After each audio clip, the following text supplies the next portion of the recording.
The evening platform at Gare de l'Est glowed softly beneath strings of golden lights, each bulb casting a gentle halo into the cold Parisian air. Snowflakes drifted down in slow, lazy spirals, melting the moment they touched the warm stone underfoot. The Orient Express stood waiting, its deep blue carriages gleaming beneath the station's arched glass ceiling, each window already lit from within with the warm amber glow of oil lamps and polished brass fixtures. Peach the bunny stood at the edge of the platform, her light pink crocheted form nearly luminous in the lamplight. Her teal beret sat at a gentle angle, the small peach-colored pin catching the light just so. She held a woven basket in one arm, filled carefully with skeins of yarn in soft winter colors, cream, pale blue, dove gray, and a single skein of rose-colored merino that had been wound by hand just that morning. In her other arm, she carried a small leather travel case, worn smooth at the corners from many journeys. Beside her stood Biscuit the bear, honey golden and steady, his red and cream checkered scarf wrapped twice around his neck and tucked neatly at the collar. He carried the largest basket, filled not only with yarn, but also with a small tin of chamomile tea, a thermos that still held warmth from the afternoon, and a carefully folded blanket in case the evening grew cold. Biscuit moved with the quiet assurance of someone who had prepared well, who believed in small comforts and the rituals that made travel feel less like motion and more like home. Mittens, the cat, stood just a step behind, her orange crocheted body alert but unhurried, her cream knit collar resting gently around her neck. The small silver bell attached to it made no sound unless she moved quickly, and tonight she moved slowly, her gaze traveling along the length of the train, taking in each carriage, each attendant in their pressed uniform, each curl of steam rising from beneath the great engine at the front. Mittens noticed things others did not, the way the conductor checked his pocket watch twice, the way a porter paused to adjust his gloves before lifting a suitcase, the way the snow gathered only on the northern side of the platform where the wind could reach. And then there was Sunny the duck, bright yellow and buoyant, her pink and white polka dot bow tied in a cheerful loop at the side of her head. She held a small drawstring bag filled with crochet hooks in various sizes, each one smooth and warm from use, each one chosen specifically for this journey. Sunny's eyes shone with the kind of gentle excitement that came not from anticipation of grand events, but from the simple pleasure of being together, of beginning something new, of traveling through the night with friends and yarn and the promise of a quiet celebration. The carriage attendant said we're in the third car, Peach said softly, her voice barely rising above the ambient sounds of the station, the distant hiss of steam, the soft chime of a clock tower marking the hour. The lounge should be just past our sleeping compartments. Biscuit nodded, shifting the basket slightly to a more comfortable position. I packed extra tea, he said, his voice low and warm, and the blanket in case the seating is firm. I thought we might want to settle in properly before we begin our circle. Mittens's bell gave a single soft chime as she turned her head toward the train. It's beautiful, she said quietly, and there was something in her voice, a kind of reverence, as though she were speaking of something sacred. And perhaps in its way, it was. The Orient Express had carried travelers for decades, had moved through countries and seasons and wars and peace, and yet it remained a place apart, a vessel of elegance and calm, untouched by the hurry of the world outside. Sunny reached out and gently touched Peach's arm. "Shall we board?" she asked, her voice bright and soft at once, like the first light of morning. I can already imagine how lovely it will be. The lamps, the velvet, all of us sitting together with our yarn. It feels like the perfect way to spend New Year's Eve. Peach smiled, a slow, warm expression that reached her dark stitched eyes. "Yes," she said simply. "Let's go home for the night." And so the Kawaii Crochet Club stepped forward, their small crocheted feet moving in unison across the platform, past the conductor who tipped his hat, past the porter who held the carriage door open with a gloved hand, and up the narrow steps into the train itself. The interior of the Orient Express was a study in warmth and craftsmanship. The corridor that ran the length of the carriage was narrow but elegant, paneled in polished mahogany that gleamed beneath small brass lamps, set at intervals along the wall. The floor was covered in a rich carpet, deep burgundy with a pattern of gold leaves that seemed to glow in the lamplight. Each compartment door they passed was numbered in gold, and through the frosted glass of some, they could see the faint shapes of other passengers settling in, hanging coats, arranging luggage, drawing curtains. The air inside the train smelled of wood polish, of old velvet, of the faint lingering sweetness of someone's perfume, and beneath it all, the clean metallic scent of snow carried in on coats and scarves. It was a smell that spoke of journeys, of transitions, of leaving one place and moving toward another, all while enclosed in a space that felt both temporary and timeless. They found their compartments first, two small rooms side by side, each with a window looking out onto the platform, each with a neatly made bed covered in white linen and a wool blanket folded at the foot. There were small brass hooks on the walls for coats, a tiny fold-down table beneath the window, and a lamp with a frosted glass shade that could be dimmed or brightened with a small brass knob. "I'll share with Mittens," Peach said, setting her basket down on the bed and running her hand gently over the blanket. The wool was soft, well-worn but cared for, and it held a faint scent of lavender. "And I'll share with Sunny," Biscuit added, already unpacking the tea tin and setting it carefully on the fold-down table. "But first, let's find the lounge. We can settle our things and begin our circle before the train departs." The lounge car was 3 doors down, and when they stepped inside, all four of them paused for a moment, taking it in. The space was not large, but it was exquisitely designed. The walls were paneled in the same mahogany as the corridor, but here they were inlaid with strips of lighter wood in an Art Deco pattern, geometric sunbursts and stylized clouds that seemed to suggest both motion and stillness at once.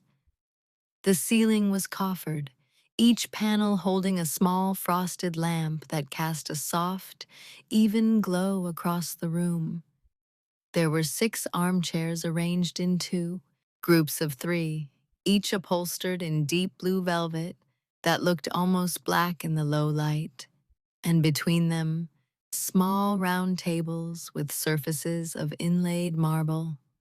Along one wall, a narrow bar held crystal decanters filled with amber and ruby liquids, though none of the Crochet Club drank anything stronger than tea.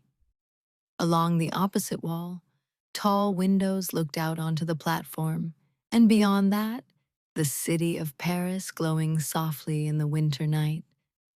At the far end of the lounge, a small fireplace had been set into the wall, though no fire burned in it.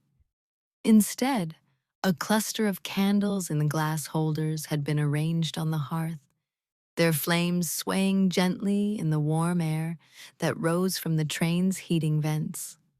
They chose the 3 armchairs closest to the windows, arranging them in a loose circle with the marble table at the center. Peach set her basket down beside her chair. The others did the same, creating a small nest of yarn and tools, and the quiet anticipation of work about to begin. Biscuit poured tea into 4 small porcelain cups that had been left on a tray on the bar. Chamomile with a touch of honey, still warm from the thermos, fragrant and soothing. He passed the cups around, and each of them held the porcelain carefully, feeling the warmth seep into their crocheted hands, breathing in the gentle floral scent. Outside, a whistle blew, a long, low note that seemed to resonate not just in the air, but in the very bones of the train itself. There was a slight jolt, so subtle that the tea barely rippled in their cups, and then the platform began to slide slowly past the windows. Paris, lit and lovely, began to recede into the distance. They were moving. Peach reached into her basket and drew out the rose-colored skein of yarn and a crochet hook in a size that felt familiar and right in her hand. She had been working on a scarf, something that required no counting or attention, only the rhythm of the work itself. Mittens pulled out a skein of cream-colored yarn, soft as a cloud, and began a series of granny squares that she planned to join into a blanket. Her movements were precise, economical, each stitch identical to the last. Sunny had chosen a pale yellow yarn, bright and cheerful even in the low light, and was crocheting a long chain that would eventually become the foundation for a shawl.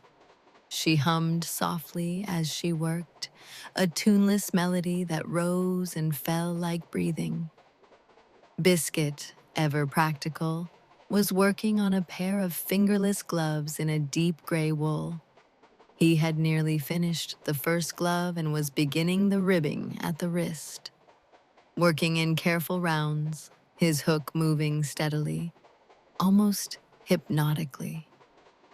For a long time, they worked in companionable silence, the only sounds the soft click of hooks against yarn, the occasional sip of tea, the low rumble of the train beneath them, and the distant rhythmic sound of the wheels against the rails, a sound that was both constant and comforting, like a heartbeat. The city gave way to suburbs, and the suburbs gave way to open countryside. Snow covered the fields beyond the windows, luminous beneath a moon that had risen full and bright. Bare trees stood in silhouette against the snow, their branches intricate and still. Here and there, a farmhouse glowed with a single lit window, a small point of warmth in the vast, quiet darkness. Peach paused in her work and looked out the window, her hook resting gently in her lap.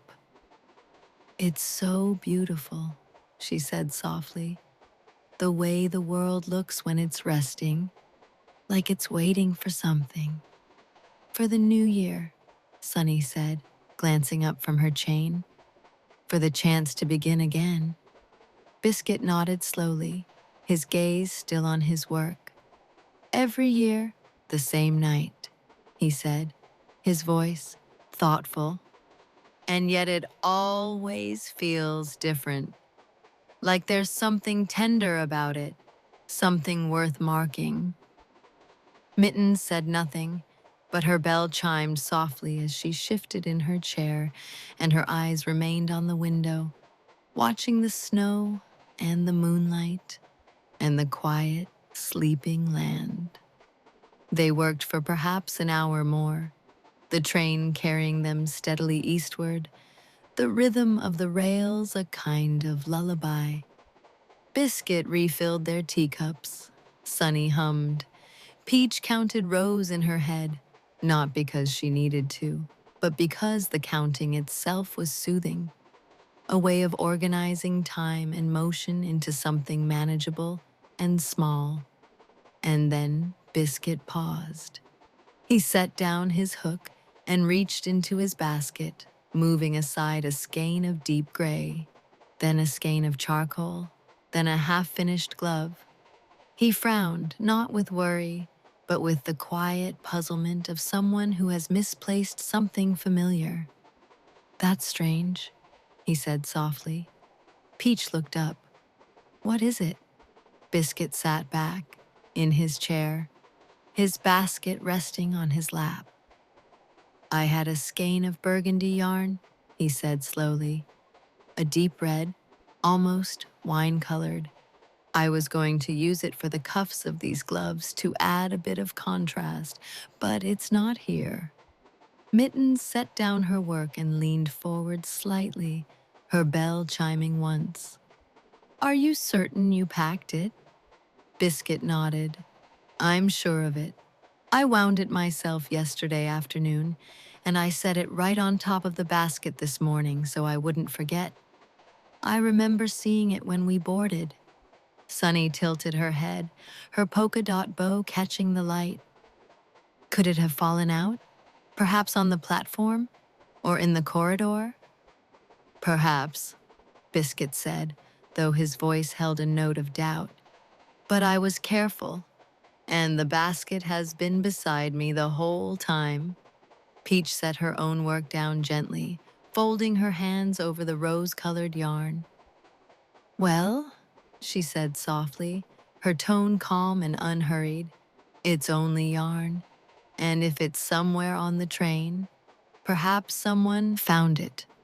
Or perhaps it will turn up in one of our compartments when we unpack properly." Biscuit smiled, a small, warm expression. "You're right, of course. It's not a crisis. Only a curiosity." Mittens, ever observant, glanced around the lounge. "There are other passengers on this train," she said quietly. "Perhaps one of them saw it. We could ask, gently, not as an accusation, but simply as a question. It might even be a nice way to meet the others traveling tonight." Sunny brightened at this. "Oh yes," she said, "and everyone seems so lovely. I saw a fox in the corridor earlier, carrying a sketchbook, and I heard piano music coming from somewhere farther down the train." Peach nodded slowly. "Then let's ask," she said, but softly, kindly, not as though something has been taken, but as though something has simply wandered, and we're curious about where it's gone. Biscuit reached over and gently squeezed Peach's hand. "Thank you," he said. "That feels right." They gathered their teacups and returned them to the tray on the bar. They folded the blanket Biscuit had brought and left it draped over one of the chairs, a quiet marker that they intended to return. And then, together, they stepped out of the lounge and into the corridor, ready to meet their fellow travelers, ready to ask their quiet question, ready to see what the night might gently reveal. The corridor was even quieter now that the train had left the city. The lamps along the walls swayed slightly with the motion of the train, casting shifting patterns of light and shadow on the polished wood. The carpet beneath their feet absorbed sound, so their footsteps were nearly silent. They passed their own compartments, and then another door, and another until they reached a compartment where the door stood slightly ajar, warm light spilling into the corridor. From inside came the soft sound of a pencil moving across paper, rhythmic and steady. Peach knocked gently on the door frame. They stepped inside. The compartment was identical in size to their own, but it had been transformed. The small, fold-down table had been extended, and on it lay a large sketchbook, open to a page covered in delicate pencil drawings. There were sketches of the train itself, the curve of a window, the pattern of inlaid wood, the brass handle of a door, and there were sketches of the landscape beyond the windows, fields of snow, bare trees, the suggestion of distant hills. Sitting at the table, pencil in hand, was a crocheted fox. His fur was a deep russet color, shading to cream at his throat and chest, and his dark eyes gleamed with intelligence and warmth. He wore an olive green waistcoat, neatly buttoned, and a pair of small round spectacles perched on his nose. He set down his pencil and smiled. "Good evening," he said. "I don't believe we've met. I'm Jasper." Peach stepped forward and offered a small bow. "I'm Peach, and these are my friends, Biscuit, Mittens, and Sunny. We're the Kawaii Crochet Club." Jasper's smile widened. "A crochet club? How wonderful! I've always admired handwork, though I confess my own skills lie more with a pencil than a hook." "Your drawings are beautiful," Sunny said, leaning in to get a better look at the sketchbook. "You've captured the light so well. It feels just like looking out the window." Jasper inclined his head in thanks. "I try to draw what I see and what I feel. The train has such a particular quality at night, like it exists outside of time, somehow." Biscuit nodded. "We feel it too. It's part of why we chose to travel tonight on New Year's Eve. There's something about crossing from one year into another while in motion. It feels significant, even though nothing changes but a number." Jasper gestured to the narrow bench seat across from him. "Please, sit if you'd like. I've been drawing for hours and would welcome the company." They settled, Peach and Mittens on one side, Biscuit and Sunny on the other. The compartment felt even smaller with all of them inside, but it was a comfortable closeness, like being gathered around a hearth. "We actually came to ask you something," Peach said gently. "It's a small thing, really." Biscuit was working on a crochet project and noticed that a skein of yarn has gone missing. Burgundy colored, deep red. "We thought perhaps someone might have seen it or picked it up by mistake." Jasper's brow furrowed slightly in thought. "Burgundy yarn," he repeated slowly. "I don't believe I've seen it, no. But then I've been in here for most of the journey, focused on my work. I did step out once to visit the dining car for tea, but I wasn't paying much attention to anything other than not spilling my cup." Mittens leaned forward slightly. "When you went to the dining car, did you see any other passengers carrying yarn or anything that might have been ours?" Jasper shook his head. "I saw a lamb carrying a small box and a swan at the piano in the observation car, but no yarn that I noticed. I'm sorry I can't be more helpful." "That's quite all right," Biscuit said warmly. "We're not worried. We're simply curious." Sunny glanced at the sketchbook again. "What will you do with these drawings when you're finished?" Jasper picked up his pencil and turned it thoughtfully in his hands. "I'm not entirely sure," he admitted. "I suppose I draw not to create finished products, but to pay attention, to really see things. The act of drawing is a kind of meditation for me, a way of being present." Peach smiled. "That's exactly how we feel about crochet. The rhythm of it, the repetition, it quiets the mind." They sat together for a while longer, talking softly about art and craft, about what it meant to make something with one's hands, about the way certain activities could slow time, and deepened the experience of being alive. Jasper showed them more of his sketches, the folds of a curtain, the curve of the brass lamp overhead. Each drawing was careful and tender, as though he were honoring the object by rendering it in pencil and paper. Eventually, Peach stood. "We should let you return to your work," she said. "And if you happen to see any burgundy yarn in your travels tonight, would you let us know?" "Of course," Jasper said, rising as well and offering a small bow. "And if you'd like, please come back later. I'll be here for most of the night, I expect. The light is too good to waste on sleep." They said their goodbyes and stepped back into the corridor, the door closing softly behind them. "He was lovely," Sunny said as they walked. "So thoughtful." Mittens nodded. "And his drawings were remarkable. Did you see the one of the tree branches? Each line was so deliberate." "He didn't have the yarn, though," Biscuit said, though his tone was unbothered. "So our mystery continues." Peach glanced at him. "Are you certain you want to keep looking? We could simply let it go." Biscuit considered this, then shook his head gently. "I think I'd like to know," he said. "Not because I'm upset, but because I'm curious. And as Mittens said, it's a reason to meet the others on the train. I think that's worthwhile." They continued down the corridor, past more compartments, some with doors closed and curtains drawn, others with lights still glowing within.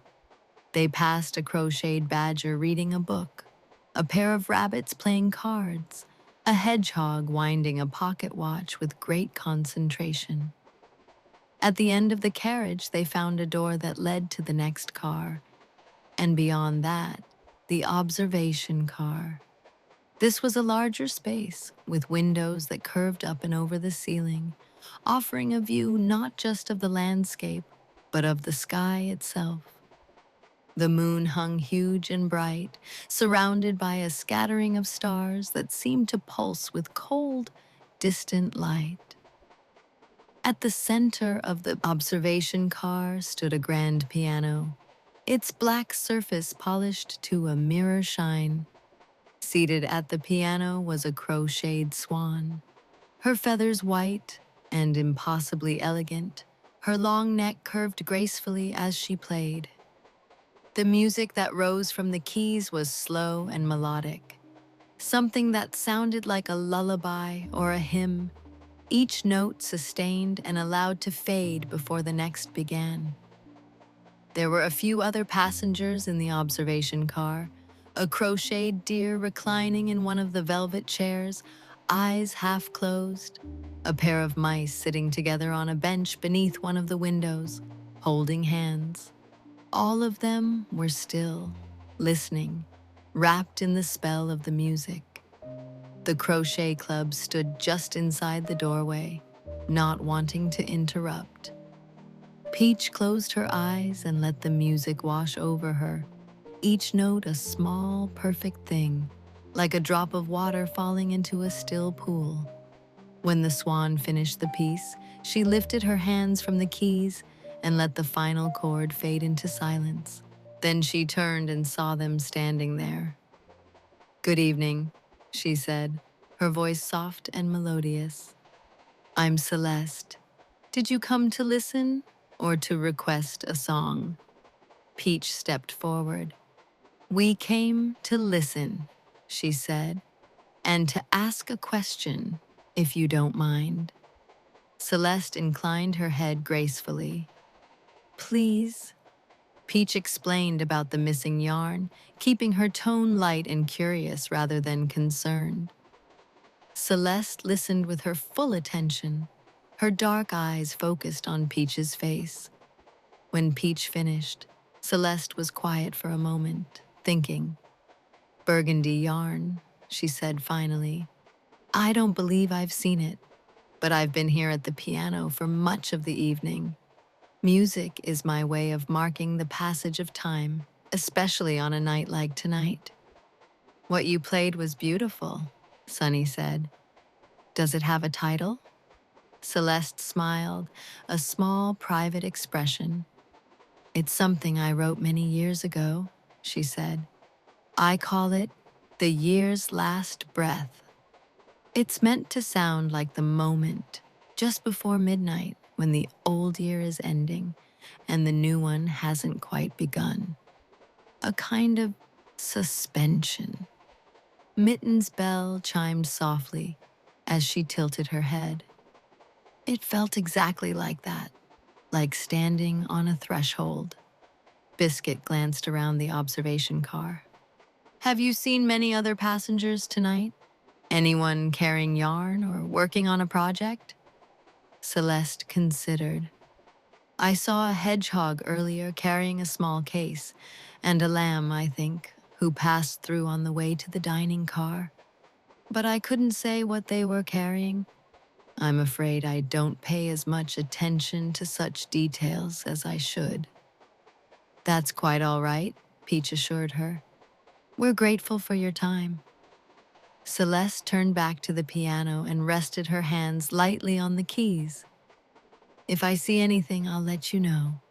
In the meantime, feel free to stay and listen if you'd like. I'll be playing through the night, I think. It feels right, somehow, to mark the hours with music. They thanked her and settled into the velvet chairs near the back of the observation car. Celeste began to play again, another slow, contemplative piece that seemed to echo the rhythm of the train itself. Above them, through the curved glass ceiling, the stars wheeled slowly across the sky. The moon cast silver light on the snow-covered fields beyond the windows, and the train moved steadily onward, carrying them deeper into the night, deeper into the mystery, deeper into the quiet, gentle unfolding of the story. They stayed in the observation car for a long while, simply listening, simply being. There was no urgency to their search, no anxiety. The yarn was missing, yes, but it was only yarn. What mattered more was this: the music, the moonlight, the companionship, the sense of moving through the world in a vessel of warmth and light while the night stretched out vast and dark around them. When Celeste paused between pieces, Sunny asked her about New Year's traditions, and Celeste told them about a custom from her childhood. A practice of writing down one thing you wanted to release from the old year and one thing you wanted to welcome into the new, then burning the paper in a candle flame at midnight, letting the smoke carry the words up and away. I don't do it anymore, Celeste said softly, but I think about it every year. The idea of letting go and making space for what comes next. It's a kind of grace, isn't it? Peach nodded. It is, and I think crochet is like that too, in a way. You take a single thread, which is nothing on its own, and you transform it into something new. You're making space for something that didn't exist before. Biscuit added, and if you make a mistake, you can unravel it and begin again. Nothing is permanent. Nothing is lost. Celeste smiled, and there was something deeply peaceful in her expression, as though the conversation had given her something she needed. I'll remember that, she said. Thank you. Eventually, they rose and said their quiet goodbyes, leaving Celeste to her music and her piano and her vigil through the night. Back in the corridor, Mitten said, she didn't have the yarn either, but I'm glad we met her. So am I, Peach agreed. Shall we continue? They moved through the train, carriage by carriage, meeting passengers as they went. Each encounter was its own small story, its own moment of connection. They met Oliver, a crocheted hedgehog with a passion for clockwork. His compartment was filled with tiny gears and springs, and the delicate innards of pocket watches, all laid out on a velvet cloth. He wore a jeweler's loop on a cord around his neck and worked with a pair of fine tweezers, adjusting the balance wheel of a particularly intricate watch. "I'm a horologist," he explained when they asked, his voice precise and gentle. "I repair timepieces. There's something about the way they measure hours and minutes, the way they give structure to something as formless as time. It comforts me."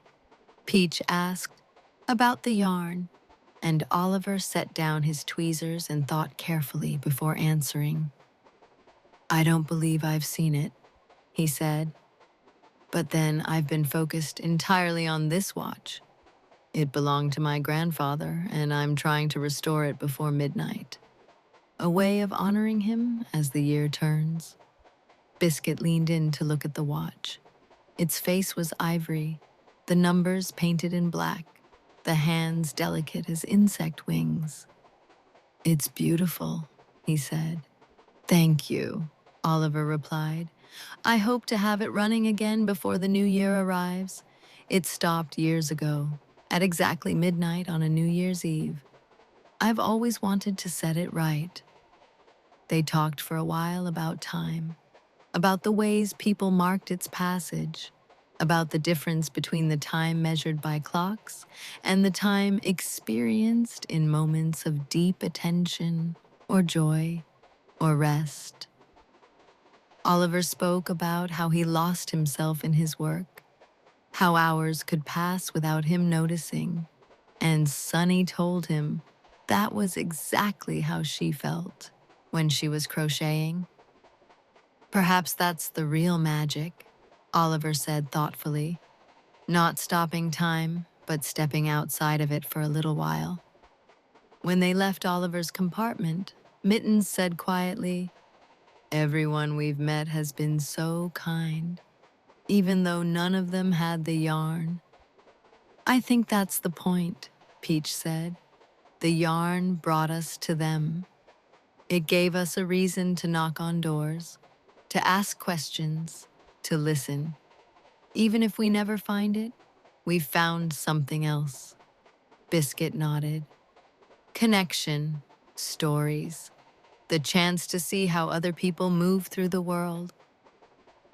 They continued their gentle investigation, moving deeper into the train. They met a pair of crocheted otters who ran a small bakery in Lyon and were traveling to Venice to study pastry techniques.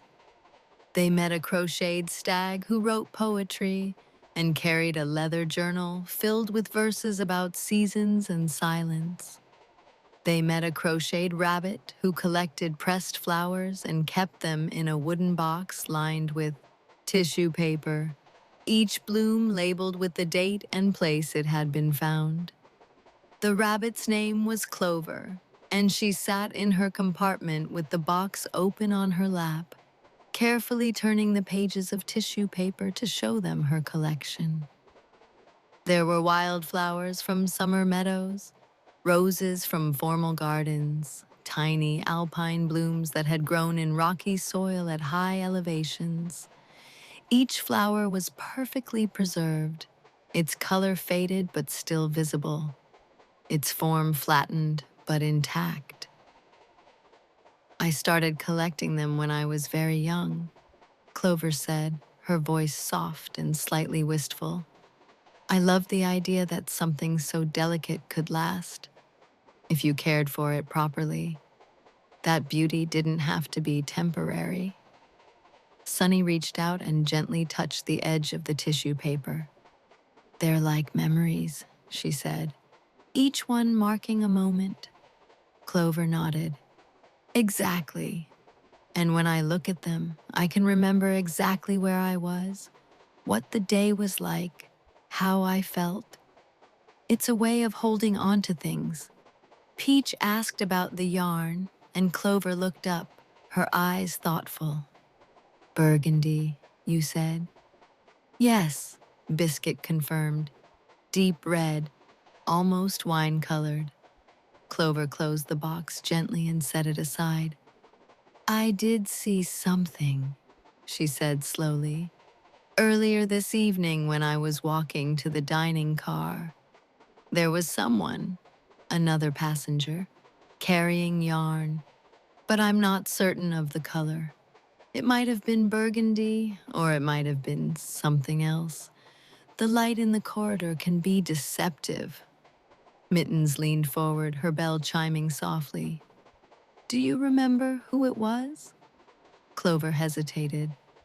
A lamb, I think, wearing a blue shawl. I didn't speak to them, but I remember noticing the yarn because it seemed like such a comforting thing to carry. Like bringing a piece of home along on a journey. Peach and Biscuit exchanged glances. A lamb with a blue shawl, Peach repeated. Have we seen anyone matching that description? Not yet, but perhaps we will. They thanked Clover and spent a few more minutes looking at her pressed flowers, listening as she told the story of each one. There was a poppy from a field in Provence, a lily from a garden in Geneva, a sprig of lavender from the hills above Nice. Each flower had been gathered with intention, with love, and Clover spoke about them as though they were old friends. When they finally left her compartment, the corridor was quieter than before. Many of the other passengers had retired for the night, their doors closed, their lights dimmed. The train moved on through the darkness, the rhythm of the rails constant and soothing. A lamb with a blue shawl, Sunny said thoughtfully. Shall we keep looking? Peach nodded. Yes, but gently, there's no hurry. They walked through another carriage and then another, passing through the dining car, which was now empty except for a single attendant polishing glasses behind the bar. The overhead lights had been dimmed, and the car was filled with a kind of hushed elegance, as though waiting for something to begin. Beyond the dining car was another lounge, smaller than the first, with only 4 armchairs and a low table. And sitting in one of the chairs, working quietly by the light of a brass lamp, was a crocheted lamb. She wore a blue shawl, just as Clover had described, draped around her shoulders and pinned at the throat with a small silver brooch. Her wool was cream-colored, soft and slightly curled, and her eyes were a warm amber. On the table in front of her was a small basket, and in her hands she held a crochet hook and a length of burgundy yarn. Peach stopped in the doorway, and the others stopped behind her. The lamb looked up and smiled. Good evening, she said. I'm Dahlia. Won't you come in? They entered slowly, quietly, and arranged themselves in the remaining chairs. Peach sat closest to Dahlia, her gaze resting gently on the burgundy yarn in the lamb's hands. We've been looking for you, Peach said softly. Or rather, we've been looking for that yarn. Dahlia's eyes widened slightly and she set down her hook. Oh, she said, her voice filled with immediate concern. Is it yours? I'm so sorry. That is, I found it and I assumed someone had left it behind. I didn't mean to take something that belonged to anyone. Biscuit leaned forward, his expression warm and reassuring. It's all right, he said. Truly. We're not upset. We were simply curious about where it had gone. Dahlia looked down at the yarn in her hands, and her expression shifted, part relief, part something deeper. I found it in the corridor, she said quietly, just outside my compartment. It was lying on the floor, and I thought perhaps it had fallen from someone's basket. I meant to ask around to find out who it belonged to, but Then she trailed off, hesitating. You started working with it, Mittens said gently, and there was no judgment in her voice, only understanding. Dahlia nodded. I did. I know I shouldn't have, but when I picked it up, it felt so soft, so warm, and the color, it reminded me of something. A garden I used to tend, the roses that bloomed there, and before I knew it, I had started crocheting. She held up what she had made, a small flower, intricately worked, with 5 petals that curved slightly inward and a center worked in tight, careful stitches. It was beautiful, delicate, and clearly made with great care. It's a rose, Dahlia said softly, or my attempt at one. I was going to finish it, and then find whoever the yarn belonged to and return it with the flower as an apology. I thought perhaps it might make them happy to see what their yarn had become. Sunny reached out and gently touched one of the petals. It's beautiful, she said, her voice full of warmth. Thank you. I used to crochet flowers all the time, back when I had my garden. I'd make them and tuck them into bouquets, or pin them to my shawl, or give them to friends. But I haven't done it in a long time. Not since the garden closed. Peach tilted her head. Closed? Dahlia nodded, her gaze distant. I ran a flower shop, she said. A small place, just a single room with a door that opened onto the street and windows full of blooms. I grew some of the flowers myself, in a garden behind the shop, and I bought others from growers I trusted. It was my whole life for many years. What happened? Biscuit asked gently. Dahlia was quiet for a moment, her hands resting on the burgundy rose. I got older, she said finally, and the work became too much.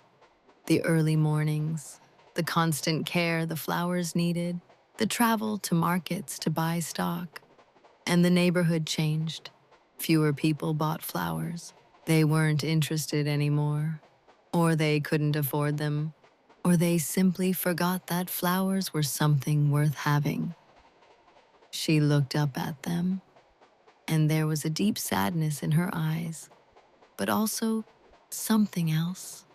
Acceptance, perhaps, or the beginning of it. So, I closed the shop, Dahlia continued. I sold the building, I gave away the last of the flowers, and I said goodbye. And now I'm traveling to Venice to stay with my sister. She's a glassblower there, and she's offered me a place to live, a chance to rest and figure out what comes next. Sunny's eyes glistened. That must have been so hard, she said, letting go of something you loved. Dahlia nodded. It was. It is. But when I found this yarn tonight, when I started working, I remembered something. I remembered that making flowers doesn't require a garden. I can crochet them, just as I used to. I can carry beauty with me, even if the garden is gone. Peach reached out and gently took Dahlia's hand. And you should finish the rose. Dahlia looked up, startled. But it's yours. It's Biscuit's, Peach corrected, glancing at him. But I think he'd agree. Biscuit smiled, a warm, full expression. I absolutely agree. The yarn has found its purpose. It became exactly what it was meant to become. Dahlia's eyes filled with tears, small, bright things that caught the lamplight. Thank you, she whispered. You don't know what this means to me. Mittens leaned forward, her bell chiming softly. Will you finish it now? We'd love to see. Dahlia picked up her hook and the yarn, and with hands that trembled only slightly, she began to work again. The Crochet Club watched in silence, their own hands still. their attention focused entirely on Dahlia and the flower taking shape beneath her fingers. She worked slowly, deliberately, each stitch placed with care. She added another petal, and then another, and then she worked a short stem and a single leaf. When she finished, she held it up to the light. The rose was small, no larger than a coin, but it was perfect. The petals curved naturally, the center was tight and well defined, and the leaf added just the right touch of balance. It looked real, as though it might still carry the scent of summer, as though it had been plucked from a garden only moments before. "It's perfect," Sunny breathed. Dahlia smiled, and it was the first truly joyful expression they had seen from her. "It is, isn't it?" she said, wonder in her voice. "I'd forgotten how much I loved this, how much peace it brings me." Biscuit stood and walked over to Dahlia's chair. He knelt down beside her, his eyes kind. "I'm glad the yarn found you," he said. "And I'm glad we found you too." Dahlia reached out and embraced him, a quick, warm hug that spoke of gratitude and relief and the comfort of being understood. When they pulled apart, Dahlia looked at each of them in turn. "Would you like me to make more?" she asked. "I could make enough for everyone on the train if you'd like. A small gift for the new year. A rose for each passenger to remind them that beauty can be carried forward, even when things end." Peach's expression softened. "That's a lovely idea," she said, "but you shouldn't do it alone. We'll help you." Dahlia's eyes widened. "You'd do that?" "Of course," Mittens said. "We're the Kawaii Crochet Club. Making things together is what we do." And so, they settled in, pulling out their hooks and yarn from the baskets they had brought, and Dahlia showed them how to make the roses. The pattern was simple but required attention. A series of chains and double crochets worked in a spiral to form the petals, then a tight center, then a stem and leaf. Each rose took about 20 minutes to complete, and there were perhaps 50 passengers on the train. They would need to work through the night, but that was all right. The night was long, and the train was moving steadily, and they had each other. Dahlia worked with the burgundy yarn, her hands moving with the muscle memory of years spent making flowers. Peach used her rose-colored yarn, creating blooms in a soft pink that seemed to glow in the lamplight. Mittens used cream, making roses that looked almost ghostly, delicate and pale. Sunny used her yellow yarn, and her roses were bright and cheerful, like small suns. Biscuit, not wanting to dismantle his glove, offered to prepare tea and keep everyone's cups filled. He moved between the lounge and the dining car, where the attendant kindly allowed him to use the samovar, and he returned with a tray laden with steaming cups of chamomile, peppermint, and a delicate white tea that tasted of flowers and honey. They worked in companionable silence, the only sounds the soft click of hooks, the occasional sip of tea, the rhythmic rumble of the train. Outside the windows, the landscape continued to unfold. Fields and forests, small villages with lights twinkling in windows, the occasional station where the train paused briefly before moving on. As the hours passed, their pile of roses grew. 10, then 20, then 30. Each one was slightly different, some with tighter petals, some with longer stems, some with leaves that curved to the left and some to the right. But all of them were beautiful. All of them were made with care, and all of them carried the intention of being a gift. Dahlia told them stories as they worked, stories about her garden, about the customers who used to visit her shop, about the flowers she had loved most. There was the wisteria that grew over the doorway, the tulips that bloomed in spring, the dahlias, her namesake, that filled the garden in late summer with their bold, colorful blooms. I named myself after them, she said, her hands never pausing in their work. When I first opened the shop, my given name was something else, but I wanted a new name, and dahlias have always been my favorite.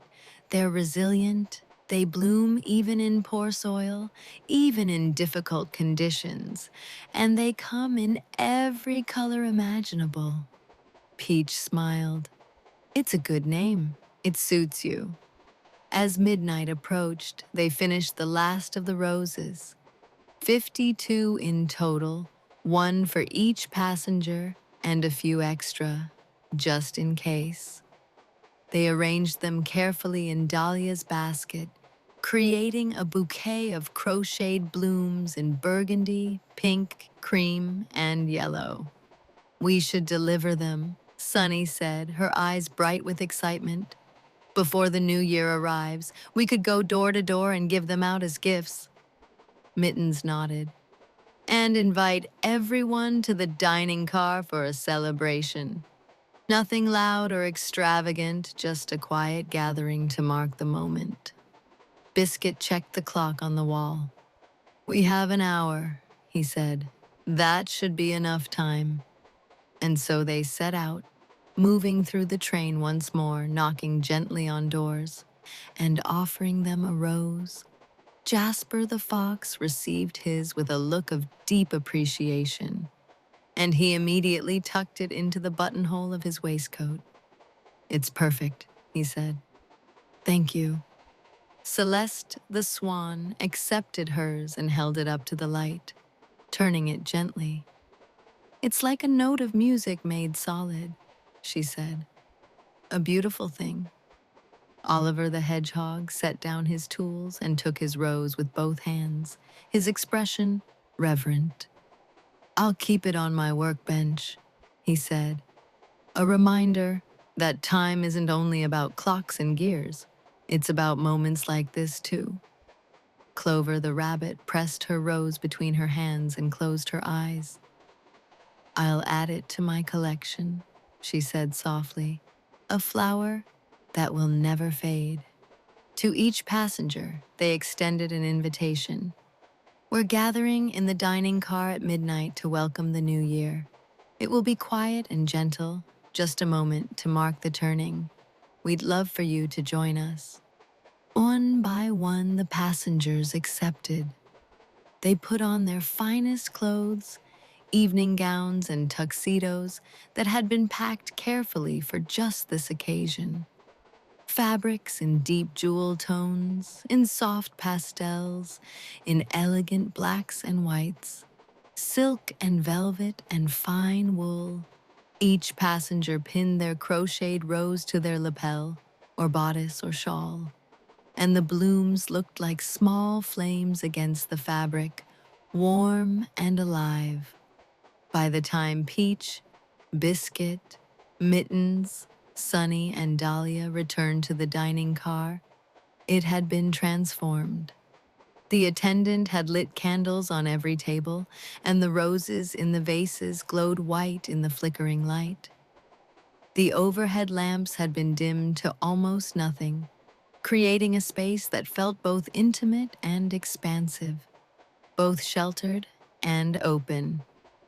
Celeste had moved from the observation car to the piano that stood in the corner of the dining car, and she began to play, something slow and timeless, something that sounded like a hymn or a lullaby.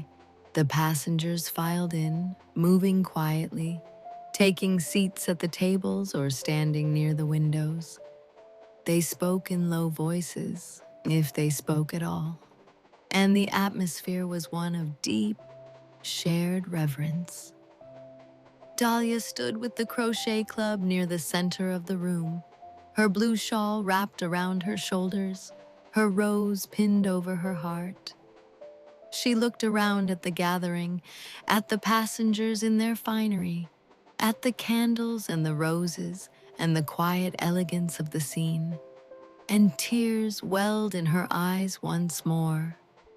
"I never imagined," she said softly, "when I found that yarn, I never imagined it would lead to this." Peach put her arm around Dahlia's shoulders. "That's the thing about kindness," she said.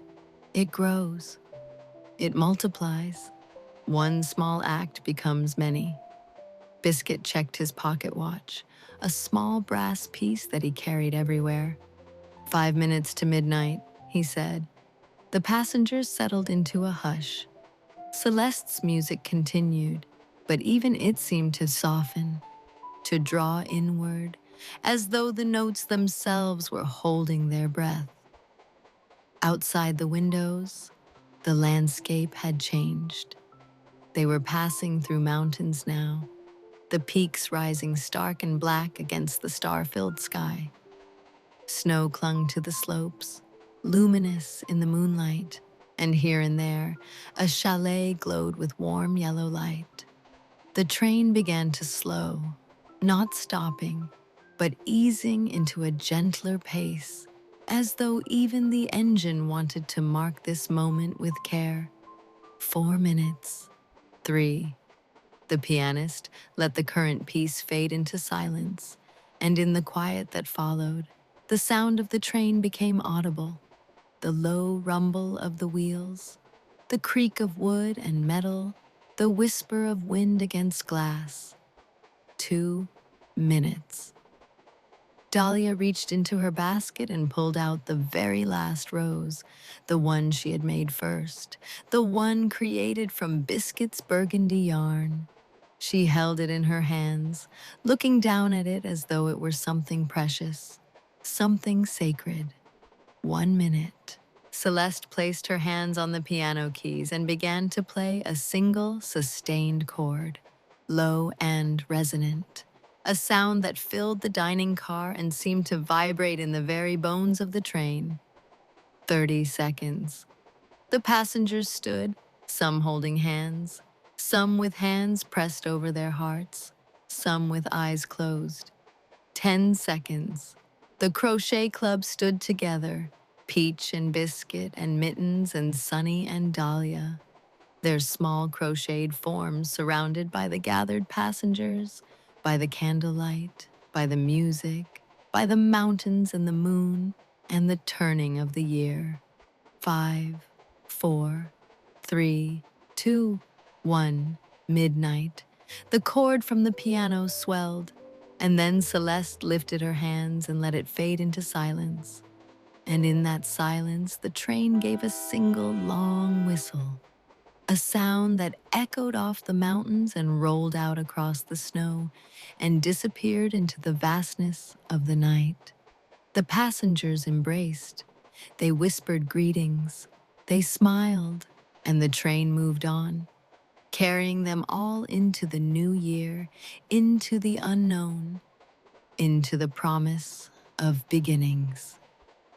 After the midnight moment passed, the celebration continued, but gently. There was no shouting, no revelry. Instead, there was dancing, slow and graceful, couples turning in small circles to Celeste's piano, their movements unhurried, their expressions peaceful. There was food brought out from the kitchen, small plates of delicate pastries, tiny sandwiches, fruit arranged in careful patterns. There was tea and warm cider, and for those who wanted it, champagne poured into crystal flutes. But mostly, there was conversation, quiet exchanges between passengers who had been strangers hours before and were now, in some small way, connected. They talked about the year that had ended and the year that was beginning.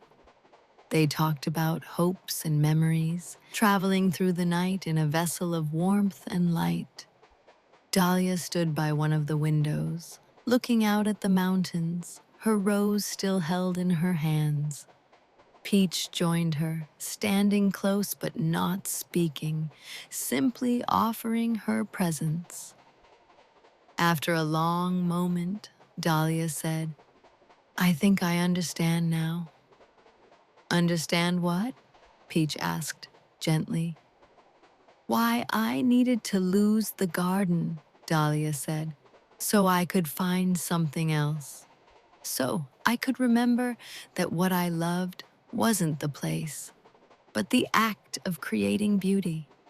And that can happen anywhere, even on a train, even in a new city, even in a life I haven't lived yet." Peach nodded. "Yes," she said simply, "that's exactly right." They stood together a while longer, watching the mountains pass, watching the snow fall in soft, lazy flakes that caught the light from the train's windows and sparkled like stars. Eventually, the celebration began to wind down.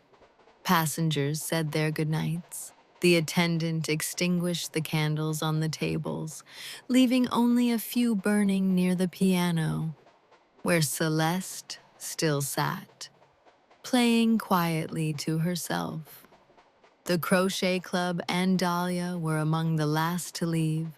They helped clear a few plates, folded a few napkins, and then they too said goodnight to the attendant and to Celeste, and made their way back through the train. The corridors were quiet now. The lights dimmed for the night.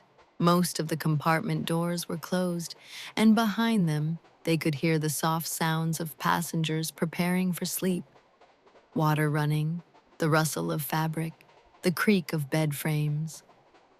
When they reached Dahlia's compartment, she turned to face them.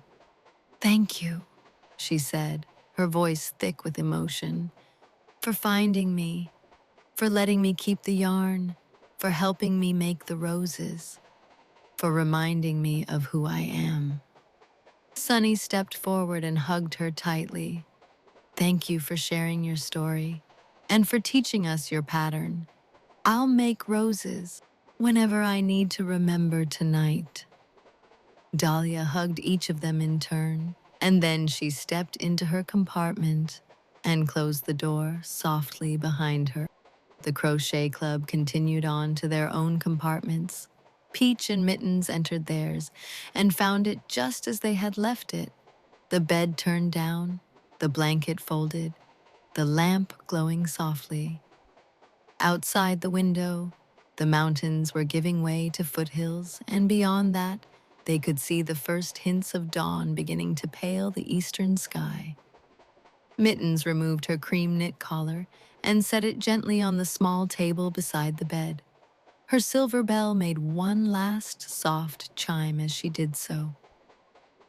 "That was a good night," she said quietly.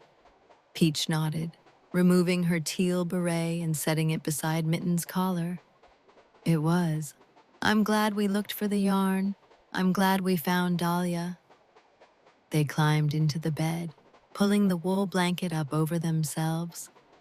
It was warm and soft and smelled faintly of lavender. In the compartment next door, Biscuit and Sunny were doing the same. Biscuit folded his red and cream checkered scarf carefully and placed it on the chair. Sunny removed her pink and white polka dot bow and set it on the table, smoothing its ribbons with gentle fingers. "I wonder if Dahlia will stay in Venice," Sunny said as she settled into bed, "or if she'll travel again." "I think she'll do whatever feels right," Biscuit said, his voice already growing drowsy. "She knows now that she can create beauty anywhere. That's a powerful thing to know." Sunny smiled in the darkness. "It is." The train moved on through the night, its rhythm steady and constant, a heartbeat that never faltered. The wheels clicked against the rails, a sound so familiar now that it had become part of the silence, part of the peace. Outside, the stars began to fade as dawn approached. The sky turned from black to deep blue, and then to a soft gray that held the promise of light. Inside their compartments, the members of the Kawaii Crochet Club let their eyes close. Their breathing slowed, their crocheted bodies relaxed into the softness of the beds, into the warmth of the blankets, into the gentle rocking of the train.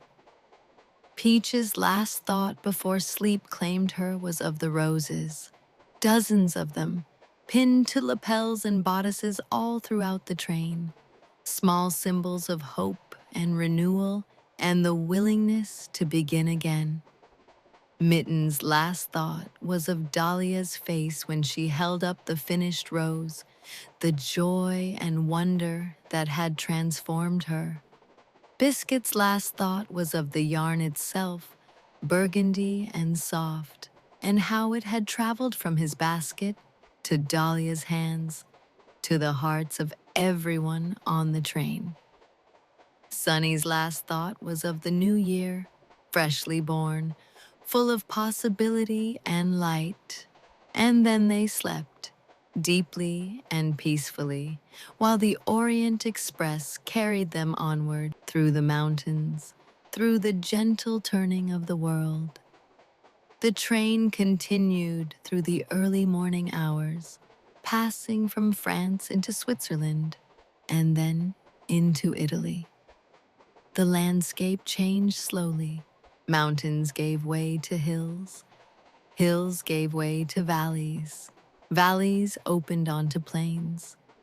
The snow thinned and then disappeared, replaced by brown fields and bare vineyards and stone farmhouses with terracotta roofs.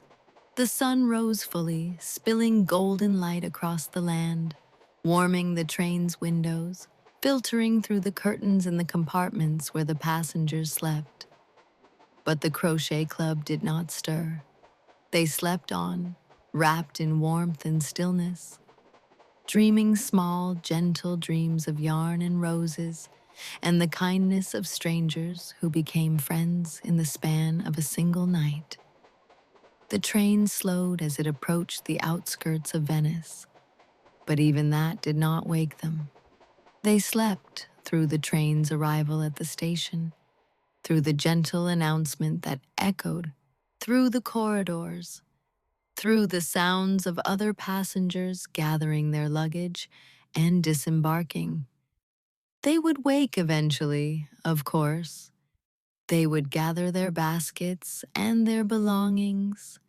They would step off the train and into the bright Italian morning. They would say goodbye to Dahlia and to the other passengers, promising to remember this journey, this night. But for now, they slept. And the train, emptied of its passengers, stood quiet and still in the Venetian station, resting after its long journey, waiting for the next departure, the next adventure, the next group of travelers who would step aboard and be carried gently through the night. The roses remained, pinned to jackets and scarves that had been folded and packed away, pressed into journals and pockets and memory. Small blooms of burgundy and pink and cream and yellow, each one a reminder that even the smallest acts of kindness could blossom into something beautiful, something that would be carried forward into the days and weeks and years to come. And somewhere, in a compartment that still smelled faintly of lavender and wool, a single crocheted bunny slept on, her teal beret resting on the table beside her, a small smile on her stitched face, her breathing slow and even, and utterly at peace.